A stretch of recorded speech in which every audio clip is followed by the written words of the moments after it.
Nice. Jay, what are you jamming on now? Some fucking, what is that? That goddamn Witcher card game? Dude, I wish. It's funny you say that. When I was like, oh, why? This makes me want the original Gwent. Like, that shit was so good. So they messed it up, tried to do too much. Just give me Gwent. But no, sadly. Jay, if you are correct in that they actually messed it up, if you are not in an extreme minority in having that opinion, someone has made a, in quotations, fixed version of Gwent to be downloaded, probably on your fucking phone. I'm sure if I was hardcore searching, yes, I'm pretty sure. I mean, that game was pretty dope as is. And then when they started it, it was like, okay, they added some things to it, cool, and then they just went too far and just changed it so much. It's like, this is something completely different, just with The Witcher now. And anyway, this is not a Gwent dumping fest. Much respect to the OG version in The Witcher 3. Go play that right now. But no, this is a game called Blackjack. I'd rather read Nintendo Power 26, Jay. Oh, that's such disrespect, man. I will not hear any Witcher slander. Witcher 3 is fantastic. Anyway, yeah, especially, are you kidding me with the remaster? Oh, it's amazing. Anyway, no. Yuck. Blackjack, this game, I found this game on Game dope. Pass. Probably if there's a 60 OF fucking VR version, because my problem is the mundanity of the combat. In VR, if you're actually you think the combat is mundane? Yeah, you just pushing a button. It's fucking stupid. It's fuck. What? You're just hitting a button. There's literally no tact to Witcher 3's combat. You have clearly not played much. I played fucking like we've had this discussion. There's so much. You're right. We're not. You're right. We're not having a Witcher discussion right now. I know. Like, are we back to the topic at hand? I digress. Blackjack. Basically, it's based off of Blackjack, and as card games go, I love a good poker game, as you know. However, Blackjack is my go-to for back in the days when I would ever go to Vegas or Atlantic City or wherever else gambling happens. So that's a great start for me. And from there, it kind of builds like a series of 1v1s, 1v1 Blackjack games with fun modifiers that you can buy throughout your run. So I know if you're watching, you can see the screen behind me. It's kind of like you have your opponent on one side, you're on the other side, and you're just flipping 21. So it's like a 1v1, and you have like a stack of chips that you can use. And once they run out, you lose. Like that's just it. So it's fun though. Like it's similar to beloved games like Balatro that actually built on poker. This does something very similar, but in a very different way, building on Blackjack instead. And I'm here for it. Separately, there's a narrative, which I didn't expect, apparently, where I believe I'm trying to buy my way out of the underworld, it seems like. It seems like they keep talking about the ferryman, and like it's very, I don't know, they're just giving me crumbs as I like actually get better and beat people in these games about what's actually going on. So it seems like there's some kind of deep story that I just need to really tap into, as I play it. So I'm interested. I'm gonna keep playing it. It's not as fun as Gwent, but I'll keep playing it. I fully support making cards actually interesting to play. So okay. Yeah, it's good shit for real. It's funny because Courtney actually played it first, and I clearly this Blackjack, so I'm gonna play it. But I looked over and I was like, oh shit, yeah, that's definitely my type of game. And she agreed, and she was correct.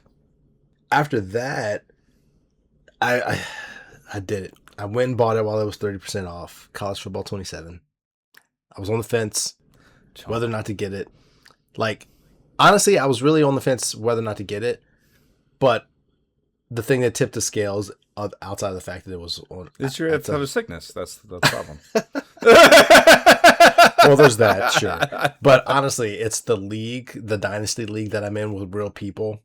And all that brings, like sometimes the guys have gotten really into it and done like plays of the week. So you can actually, they clip your plays because you have to record every game you play. So like having plays of the week, and people like encourage you when cool shit happens or call you out when you rage quit, which is fun too. Like, all the fun that comes with that to me. It's cool because you really, the Dynasty has had up to 20 some people, but like I think we're probably going with 12 going into this one. And it's cool because you really have spread out across all the conferences because you still have to start as a small school. You still only have like 2 to 3 people in a conference maybe. And so most of your games are going to be against the computer, but then those like matchups against the users are going to be really good. So you have time to like Feels learn, special. yeah, and get better with it, especially as we're all shitty in the first year, and then the people who are better and recruit better rise to the top. But yeah, so yeah, I ended up just doing it really just to keep that going, just because it's a fun way to keep me active, since I clearly can't compete in regular sports without getting injured these days at my young age. So I got to keep that competition I spirit just alive some way. spent an hour at the podiatrist yesterday myself.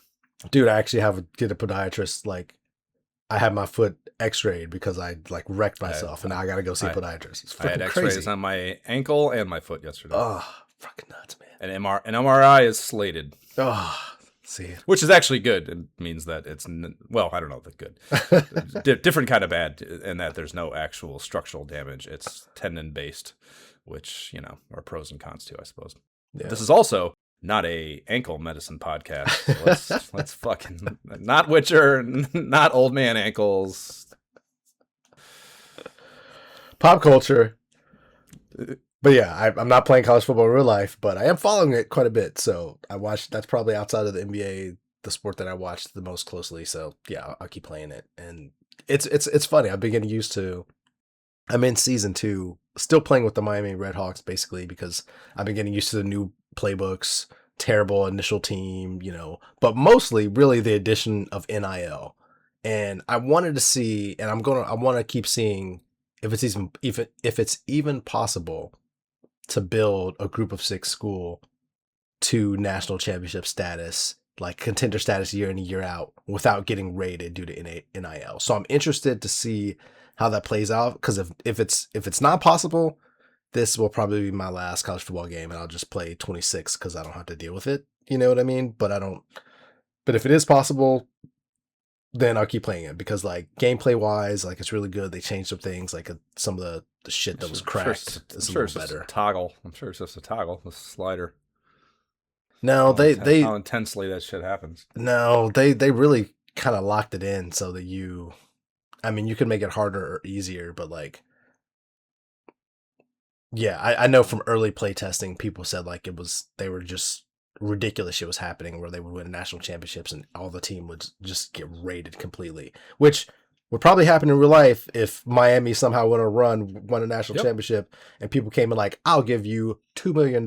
You'd be like, see you, Miami, it's been real, And I understand that. But like that also sucks if like your whole challenge is to try to get there and you're like getting better and better and then people are just dipping every year. So that kind of ruins the fun out of the traditional like build of college football. But then I guess that speaks to the college football landscape in general, and this is not a college football podcast. So either way, I'm having fun with it, and we'll see what happens from there. Okay. And so I'm playing a little bit. I'm still playing Marvel Rivals with Zion, and now Zeke is playing it too. So that's fun. So it's kind of it's fun to continue playing that, and then I can't believe I did this. Like, obviously, not to go into X-Men too much, but I realized that Marvel puts out these Marvel X-Men 97 case files that go along with the show, which I guess expand on stuff that happens. So I've like been dipping my toe into that, and that's kind of cool to kind of expand on what you see in the show. So fun bit of reading, but man, so I'm kind of taking time because I don't even really know how to explain this last game that I'm playing. It's called Hell Is Us. Have you heard of this game? No. Okay. So let me tell you a little bit about this. It's on Game Pass. I'm like, sure, this looks cool. I saw some people on Reddit talking about they're playing it and like into it. So I booted it up, and this is what happens when it starts. I'm gonna read you the warning screen that popped up. Normally, it's just like they can call seizures or whatever, the normal shit you can skip past. That's not what this is. This says, warning, our game has no map, no markers indicating where people or things are, where to go next, or who to talk to. We will never tell you precisely what must be done or how to do it. To thrive in Hell Is Us, you will need to pay attention to your environment, listen, and be vigilant. And it was like Here you go. That's such a pathetic indicator of the gaming landscape in the macro Right. that is something that. And granted, I'm guessing they're probably playing it up as part of the marketing, having that. But the idea even coming to mind that it's relevant to say pay attention Yes. and we're not going to hold your hand is sad. I knew you were going to take that stance. But to me, I think it's cool. I think like it's exciting from a gameplay standpoint, but also See, I just play games like that don't feel the need to do that. Subnautica, like these games have that. Into the Wild. no, Subnautica is still Outer much, Wilds. Like, they don't need to tell you that. It's just how the game is. well, maybe, but like Subnautica still has markers and like all this kind of stuff that can like the new one, help you out. 2 is much easier. 2 is a bad example of this. That's what I'm not saying. yeah. I'm not saying 2. 2 is handholdy for sure. But I guess for me, like it's so dark too, and like the story, like I don't want to give too much of it away, but like the story is very like, oh man, I'm just learning about it as I'm meeting people and walking around, and I've only like dipped my toe in it so far. I haven't done too much, but it's been fun. But also, I'm at a part where I don't know what the fuck to do. Like like I've completed an objective, and I know I did the next thing because something cool happened. But then I'm like, oh shit, I'm playing Ultima 3. I turn it, and then I'm just like, what do I do now? Like, there's no part of the narrative, and like, this is not a game clearly that I get off of work and I'm like, let me relax and play this game. I got to be like locked in and focused. I'm not listening to podcasts or music in the background. You got to pay attention. And so I'm like, I have read everything. I've re-listened. Like I've understood. There's nothing I'm missing. Like, I don't understand what to do with these things. And so like, I guess I'm just going to go. Got to come back at night, man. The dialogue changes at night. If only. But yeah, I'm having fun with that. Struggling, but also it's a lot of fun to kind of just figure it out. Like, I certainly love a game like that. Yeah, obviously I'm not going to look up anything. Not looking up in like that's one thing about like these games. I normally just as a rule never look shit up. Like, so I will be talking about stuff, and if you listen to us long enough, you'll recognize there may be some things that I just say like, yeah, I don't even know, and I'm speculating. And you're like, oh, it's this. You can look that up, but I don't do that because I just want to play the game. You know what I mean? Like, I don't want to look it up and spoil these kind of things. So I just kind of will bumble and figure it out. And I feel like that's the way things are meant to be. My personal opinion. The game, yeah. I mean, it's the same thing. That's the reason I'm that way about the fucking side quests and shit. It's like, there is no game. Games built around that's the game. It's like, it's like Outer Wilds. It's like, if you can destroy your even potential to engage, let alone enjoy that game in nanoseconds by looking like I can't even remember what it was, but there were like one or two little like things about when I was playing that game where like I had to. Subnautica 2, I think I did once or twice. Where same thing. I'm like looking. I remember talking about it and being like yeah. It was like this way of like reading that was like, I don't even know how to describe it, like a skimming tactic of like not staying on a word long enough to contextualize it, I guess is maybe what to say. You're like literally just scanning a page of words on a web page, looking for a keyword that rings true to the thing you need to know, and like everything else, you don't let yourself read more than one word at a time, so you can't actually gather a solution to something, which needless to say is whatever. Yeah, a lot of effort. I hear it. It's the same way that like with movies I really want to see, I'll just like, if I can't see it like opening weekend or something where I really want to see it, I will stay YouTube. I will stay off of all the things that I might just contextually that'll just screw me. Yep. But yeah, that's pretty much it in terms of gaming. Outside of that, yeah, just really have just been. What about you played something until you talked to me about a goddamn fucking Leviathan? Well, Josh, the reason, and thank you for bringing that up. I knew you would bring that up. There wasn't much more to say. Me and Courtney, we were so excited. We were so pumped. We had like date night. We were having a great time. We're like, let's go home and let's do some science. So we go in there and we're like, this is dope. We're exploring. We both have dual We both have our own like pods. I have the one with the extra wings now, so I'm jet fast. Like this is great. We're Step diving right. into the fire rings. Like we've done a lot. We're like, all right, we're gonna maybe even establish a second base here in this like fiery area where this stuff is. We're so far away. You know, it's cool. We're enjoying ourselves. And then she goes a little farther. She's like, oh, I'm gonna go. There's like another marker. I'm like just building some stuff or something crafting some stuff in the base. And she's like, oh, I want to go out farther to this other marker. And I'm like, not with her yet. I'm like, well, I'm not with you yet. And she just goes anyway. And then I go out and catch up with her, or I'm attempting to catch up with her. And she's like, oh, what is this? And I'm looking over and I'm like, what the fuck is that thing? And then I grabbed her, tossed her aside, and she was just like done after that. I was like, oh, I don't know. And at the same time, as that was happening, I hit like a boundary marker where it was like flashed a thing on the screen that said, beyond this point, You're everything out else of is bounds. just, Yeah, well, it's way worse. we're just the making things shit up fucking around after out this. there are even worse. Yeah. It's like, this is like the end of our playtest area. After this, we're still building, so go at your own risk. And there was two other things, while she was getting eaten, two other things that weren't the Leviathan that were also like, I was like, Oh, shit, they that I are was trying to run Leviathans. from They're just immediately. they're different Leviathans. Oh my Like, they're gosh. Leviathans also. So I'm running the different direction, and then I run right into it. I was like, ugh, I was fucked. So destroyed all of our stuff, took it, and after that we just went back to the base, reprinted, and looked at each other like, yeah, I don't feel like going back in now. Yeah, so we just got off and did yeah. Amy would fucking blow her. I'll talk about it too, I guess. But Amy would blow her. Would fuck around and do something. Fucking get. She got her thing stuck out in the fucking out of bounds once. So I had to like fucking like it was like run it because you got to like obviously it doesn't blow them up. Like I said, you can't. They don't like. At least I don't think it's possible where it can actually like totally destroy like it stops you. the tad. No. I'm saying that your tadpole can't get like totally destroyed. It just gets knocked down to 0% and is completely unusable. So you can go there wherever that might have occurred at, and you got to get it up over a threshold. I don't know what the number is.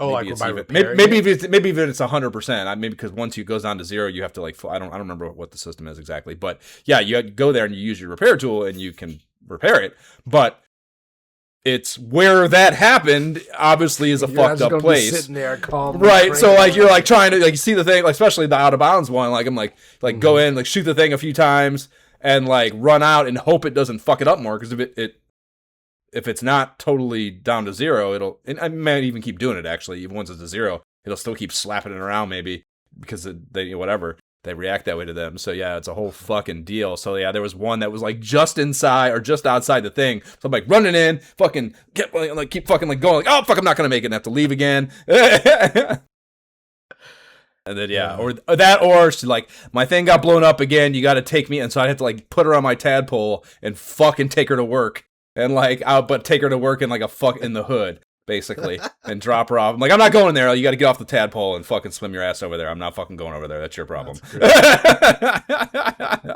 Oh man.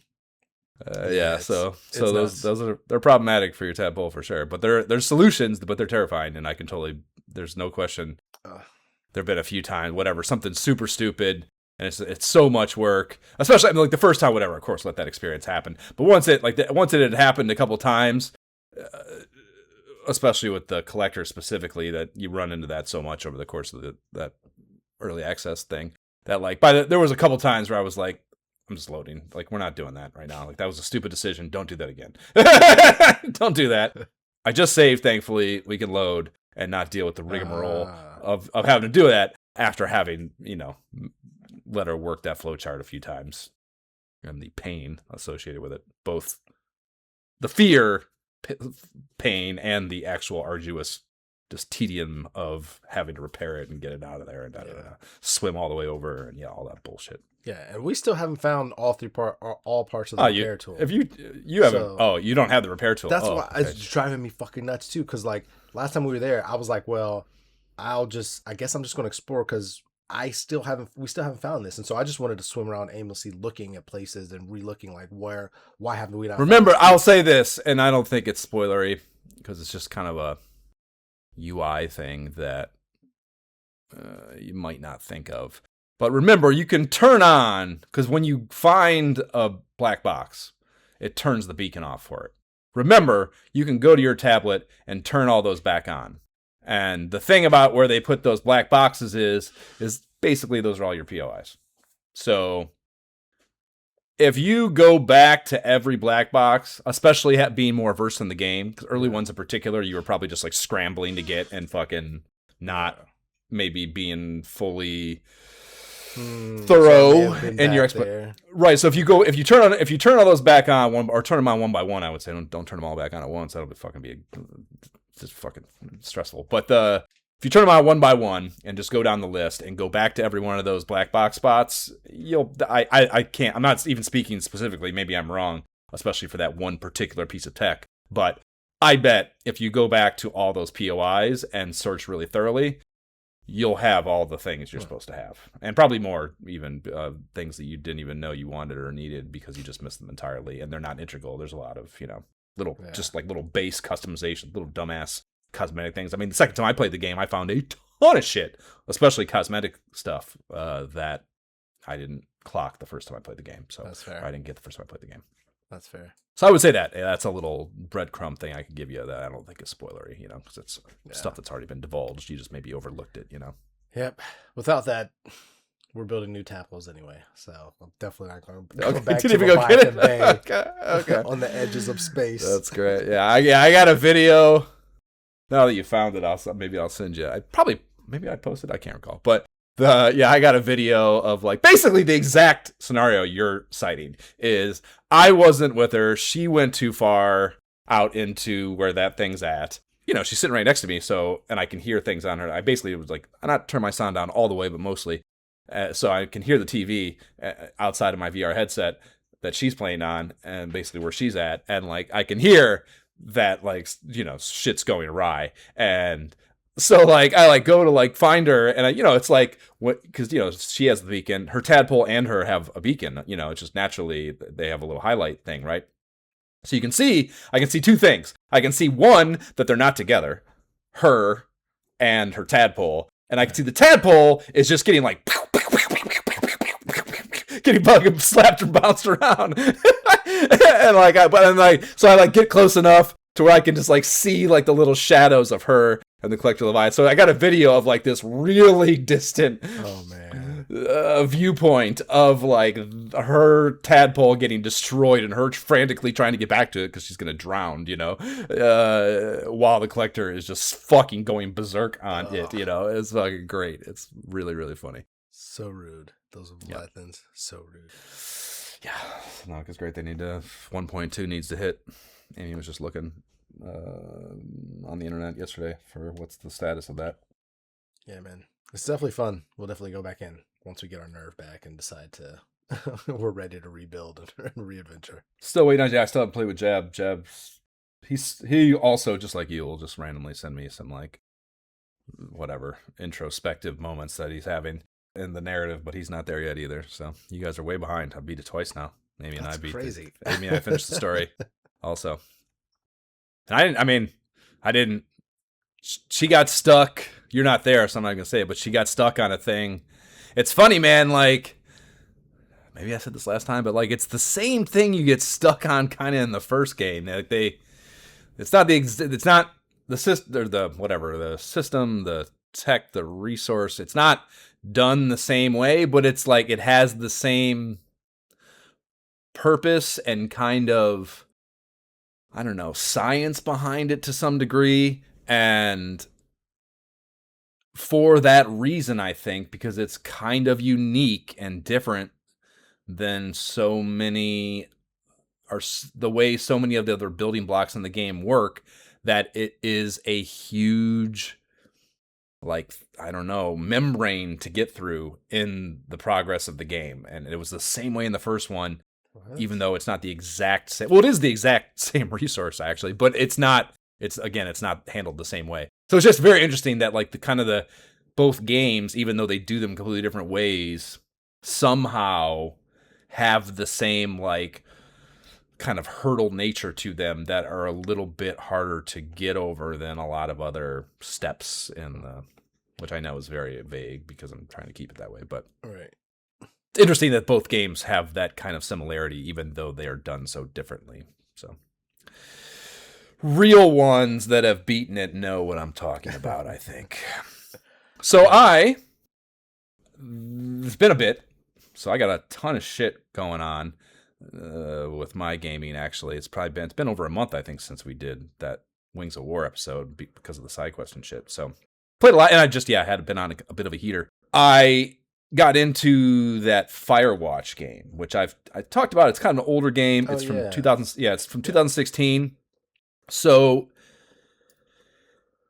the premise of it's like an incredibly, like a very, very well written and like a lot of TLC given to the story and the writing, the dialogue, all that, about a guy taking a job in a forest fire lookout tower in the middle of nowhere. And I'm not joking, Jay. First time I think in my life that a prologue brought tears to my eyes. Like, now I haven't even like sat with the game and like whatever, got emotionally attached to things the way, like I cried my eyes out for Outer Wilds, but that was like after the whole experience, Right. The prologue is so good and so well written and so emotionally well rooted that, and it's a somewhat lengthy prologue, I guess. It's not just like a fucking page of text or something. So it's well done, and you make choices that have some skin in the game things to them and make you think a little bit and maybe put yourself in the shoes of the character. And that's part of why it has that level of impact, which is of course good and a testament to the writing again. But yeah, it's about it's the story set up is about the guy's wife having early onset Alzheimer's. So it's like the prologue takes you through like meeting each other and then getting into the relationship and kind of like the unknown of that, the beginning of that condition being, thrust into your life, especially with someone who you wouldn't even begin to expect could potentially at that age have that happening to them. Yeah. So very fucking well done in that regard. And it's older, like I said, so you can feel like it does have a little bit of a dated feel to it. But I of course played it in a VR mod, and the VR mod is like really well done because this is a game that people love because of, again, the story is so good, I think. So yeah, I was able, I knocked it out in 5 hours, and that was with 100%ing it. There wasn't a ton of like go back and do a bunch of dumb shit. Most of the Chivos were story based and you're going to hit them playing the game through the first time, but there were a few where I had to go back into free mode and go out and do. So there was a little bit of extra work, but I still got it done in 5 hours. So not an intense thing, and I'm super glad I waited for a dope ass sale where it was like $4 on Steam and I didn't pay for it. So they still sell it for like $20 or something. Like that's from fucking over a decade ago, I think, because of how much people love it. So they can get away with that, I think, even though it is a rather small experience. So yeah, beat that. I was glad whatever. I think trying to remember what got me onto that. It was some sort of Reddit thread shit, like looking for games similar to some whatever other kind of game, something or other that brought it to my attention. So great experience. Into the Radius 2. I finally finished the story on that. Since I've been on a heater of beating shit, dude. So the story mode on that, I kind of said like I could feel it was like not fucking great. So beating the story wasn't all that satisfying, really, but the mechanic stuff for the end run was fucking dope. You like going, the end of the game happens in this like school, like a grade school, and everything is like destroyed and dilapidated and post-apocalyptic and whatever. So it's fucking, I don't know, it's just interesting to look at that kind of environment and that kind of dilapidated form, and of course also makes for great Warzone stuff. There was all this like verticality to it and like a lot of tough shit and just snipering my ass off, and those killer ass weapons I had towards the end of the game, just fucking a ton of fun mechanically, even if the story wasn't all that great. So definitely suggest it still, just because again of how amazing and real those mechanics in that game are. And I mentioned it when we were side questing, but I finally whatever, fucking got the lead out of my ass and played with a total stranger in co-op. And there were things about it for sure. I was like, with the dude, but overall, fun experience. Overall, worth trying. Nice. Overall, worth trying to find someone that you like really enjoy the company of within the. But it wasn't so miserable, even with someone I don't think I really dug on a personal level all that much. Just the cooperation nature of that game, I was right about it being cool. You know, and there's like little nuances too to how it works with as a 2-player game, as opposed to just a 1-player that were interesting. I didn't really expect to. So cool. We'll keep playing it, hopefully, here and there. Yeah, was not bad. TMNT, Empire City. Like I said, once I beat Into the Radius, and I think I got Resident Evil here to talk about too. I finished that. So I think I finished all that shit, and I was like, well, I'm just gonna play TMT. This is one of the ones that's still on my docket. So I started playing it. It's not a bad little game loop. I've texted you like sporadically about this. It's not a bad game loop. The fighting is kind of the VR equivalent of Witcher 3, actually, just fucking button mashing, mindless button mashing. But the parkour, getting around that you do, like everything is climbable, you know? So like you can do a lot. And like that's the thing, like even the stealth kind of like I guess maybe I should say the enemy reactivity or the enemy cognizance of being in stealth sucks in like a dumb, oblivious way, not like you can't stealth, like they see you easily, like they don't see you easy enough, I don't think, you know. And maybe that's a slider I could play with, I don't know. But either way, it's just not that satisfying, the mechanic of it, the battling, which, you know, that's a Ninja Turtles game, that's like so much of what you want. Yeah, it's not bad. And again, if you had the fun of playing with another person, just like being able to talk and like whatever, have some fun with someone you actually enjoy being in the company of, some of that might get a little more fun. But in a 1-player game like that, you know, you're just trying to like learn the hack and like what's the easiest way with every one of these enemies, and there's so many grunts to deal with in the game that you are like, it's just not great, the battle stuff. But the moving around was cool. Very close to the end of that. I'm like in the 90 percentiles of story completion. So I honestly kind of I just finished the boss battles are so spongy. They're so spongy. So like I just did that battle I posted of like Bebop and Rocksteady, which is fucking, you know, in like cool, like fighting Rocksteady and Bebop. If you'd have told like 11-year-old me when I was collecting those fucking action figures that I was one day going to be able to like relatively 1-for-1 physically battle these guys in VR as Michelangelo with my nunchucks, like sign me up, I would have just melted with fucking like disbelief. And like in that regard, it was cool, but like once you kind of figure out, like they need to, I don't know what the problem is. It's not my job to design the game, but like that and the battle I had before that against Shredder, like it was cool in that like I had to like figure something out, which is that's what you want with a boss. You want to like have to like it not to just be like fighting a grunt, but more. You want like some sort of like whatever interesting system, and like this and the Rocksteady Bebop battle had that. But once I figured it out, I just had to do it a million times, you know, and like it's not, you know, 3, man, it's Mario 3, do it 3 times. You know, like it's not fun to do this 87 fucking times, you know. So that in that way it kind of sucks. So, and again, maybe the game is kind of balanced and meant to be more of a multiplayer thing. That would certainly make sense. And maybe some of these things get alleviated by playing it that way.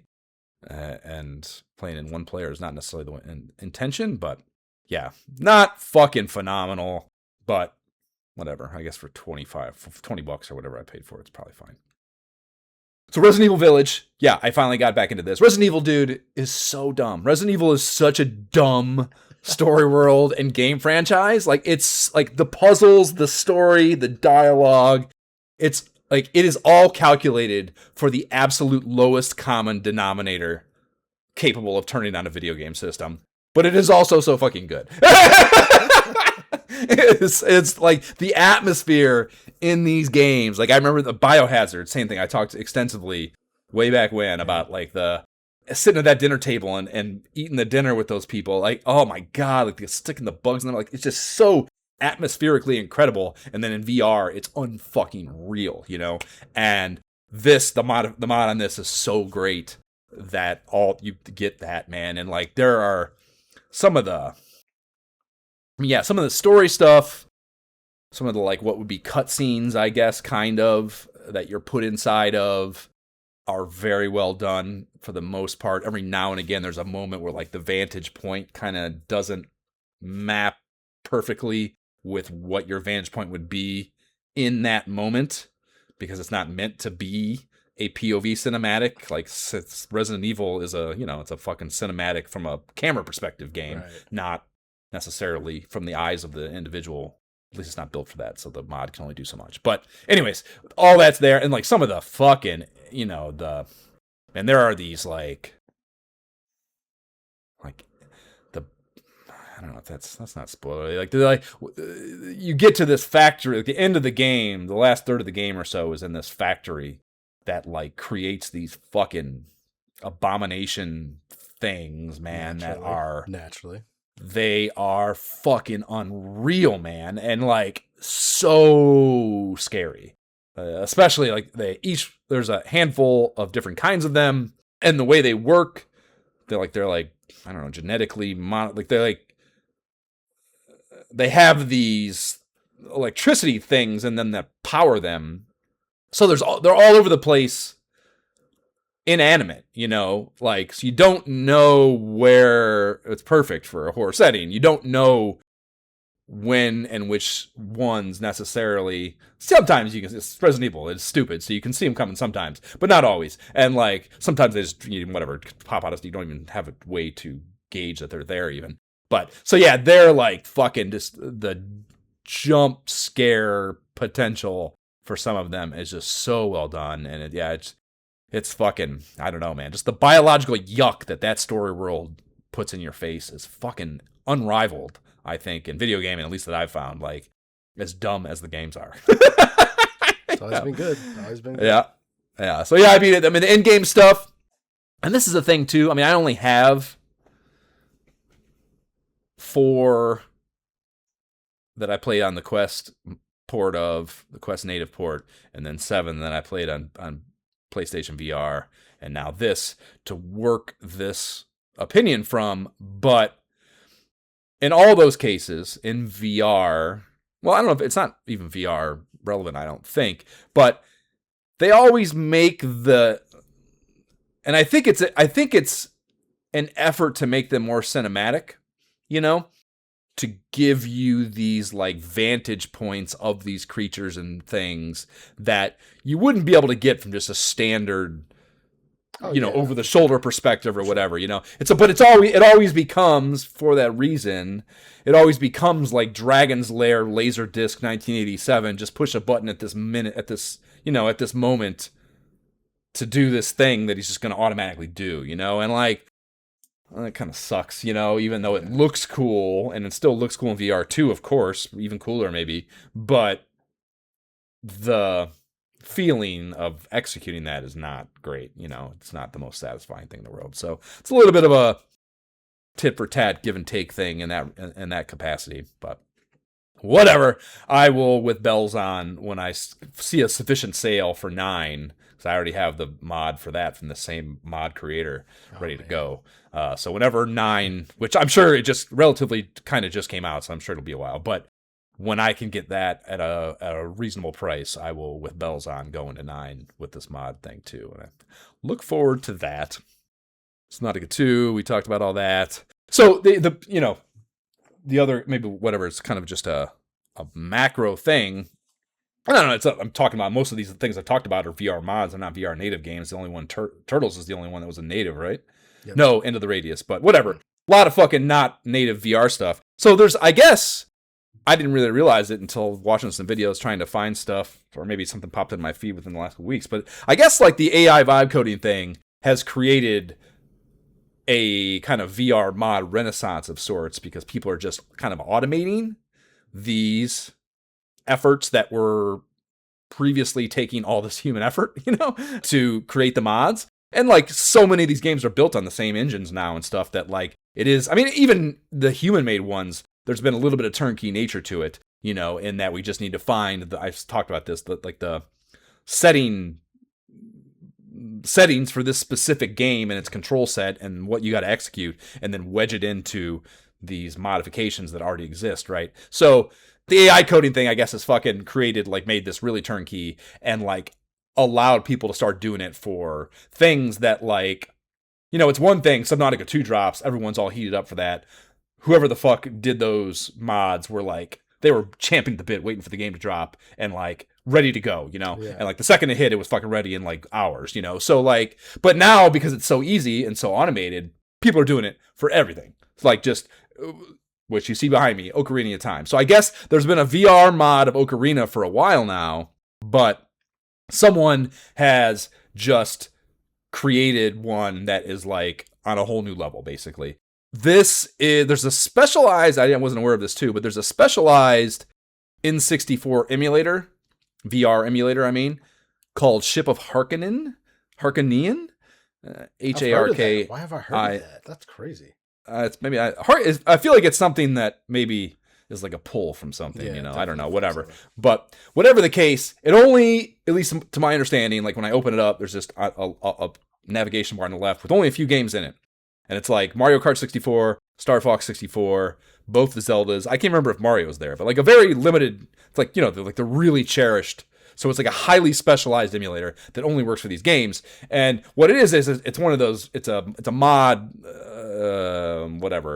engine kind of thing where like, there've been a few of these. Like I've seen like Outer Wilds has one of these. There's a lot of like highly specialized, just engines basically that allow you a really clean interface to like just with checkboxes and lists of mods to just stack a bajillion mods on a game very mix and match-ally and very easily in a clean UI that allows you to do it, right? So that's what this is. And it basically allows you to put a shit ton of modifications on top of these particular 5 games. And that includes like, obviously the VR stuff, but like 4K texture packs that make the visuals infinitely more modern and less whatever 1998 N64, the bare bones of 3D technology, basically. So it visually upticks it a ton, but what just came out, I guess, was this new mod that it adds a bunch of functionality stuff that makes, because the hardest thing about N64, anything really, emulation of any kind, VR just the same, is that controller's a fucking nightmare, and like mapping it to anything modern sucks, and even if you do, it's fucking weird and blah blah blah blah. So what this does is it basically it gives you the video I was watching kept calling it the Half-Life wheel, but like a weapons item selection wheel that's just like you hit a button and like a wheel pops up and you be able to just quick change as opposed to having to go to menus. And in Zelda, I don't know if you remember it or even if you ever played that game, but the way the item stuff works is you map them to the C buttons, those shitty yellow buttons, and you got to switch those out, then you got to hit those buttons, and like the C buttons are kind of one of the equivalents that just most modern controllers can't seem to do right, or even have enough buttons to include in a controller mapping. So it basically takes the need for those out of the game entirely, which is great. So you just quick select from a wheel for all your stuff, and like it's actually got like they added, this is the new part too, they added like actual like you swing your sword in your hand to swing your sword in the game, so like the shield, same thing, you're actually like holding the shield, like all those Deku fuckers that like shoot the seeds at you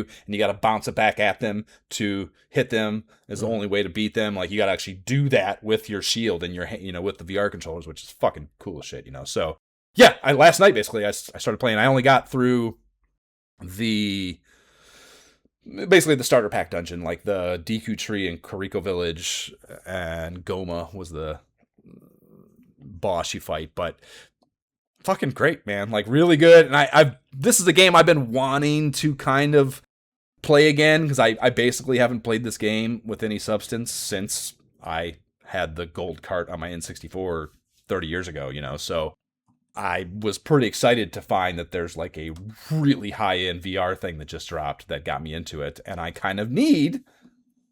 I can stop playing fucking shitty turtles. I can whatever, or maybe beat that and then get back to this. But either way, I think this is a game that I'll be playing as my kind of next big RPG thing. It was that good, the experience I had last night, and that clean. And a really interesting thing too, like I said, this is like bare bones 3D technology and gaming development, right? So even with a 4K texture pack to update the textures in the environment, these games were not built to be like up close in them the way VR puts you. There is like, you know, there's obviously the low polygon thing. So like even if the texture on the polygon is updated, there's still only so many polygons. So it's like all these weird ass angular things that you're like super up close to.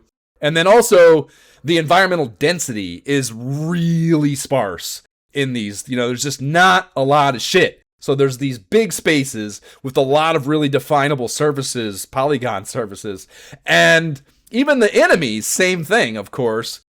You know, I posted the video last night and someone made a remark about it. Like, kind of like turns, like playing a game like this, like Zelda in VR, kind of turns it into a horror game because of how weird and fucking bizarre everything is. And I was like, you're absolutely right. Like, that battle against Goma had a different tone to it than I think if you're just playing this on a flat screen in a normal N64 emulator, you know. So that's great. To turn kind of Zelda Ocarina of Time into a horror experience is a pretty dope, unexpected result on top of all the just nostalgia, of course, that comes with this. I got my first few Scatullas. You play this game or no? I did not play Ocarina of Time. Okay. Only the like collectathon. I think I did not play it through. Okay. The collectathon in this game is these gold Scatullas, which I never got all of way back when, and I will do it this time. But like the satisfaction of collecting the first few of those was exactly. I was like, "Oop!" Chasing the dragon. It's right there. Fucking felt it. Felt the. Whatever, the pull, you know, that like, oh yes, those fucking things, and like how satisfying it is to collect all those. That's the quest here for sure, to check that off my bucket list. That's funny, and absolutely not where I thought you were going with this. I thought you were going to say, oh, because of the remake coming out in the fall, that's what got you. Because I think we'll probably end up getting. I don't even know what you're talking about. So on the Nintendo Switch 2 in the fall, there's an Ocarina of Time remake coming. I'm sure there is. I did actually see that. Actually see that. That's probably. I thought that's why this popped up. Like, I was reading about that, and this I of course want to do in VR because my name is Josh, and so there we go. Switch 2.